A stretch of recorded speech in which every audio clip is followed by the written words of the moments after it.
This one doesn't have much because it's just lithium.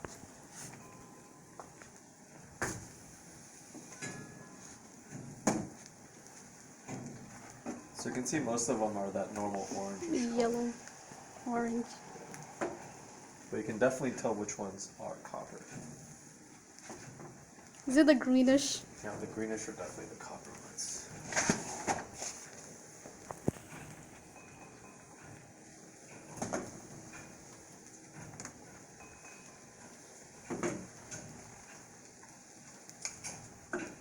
So most of the salts, it looks like they're mostly orange. Yeah. Those are so sodium and the potassium look pretty similar. Magnesium is slightly different. Doesn't they were supposed to be red and yellow?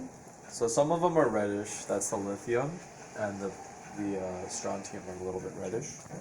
So you can see this one, it's becoming a little bit red, but you can't tell that well. And then there's this one, which is the barium. Barium, it really depends. But this one's barium hydroxide, which is a bit different. Okay, That let's get one's on. blue.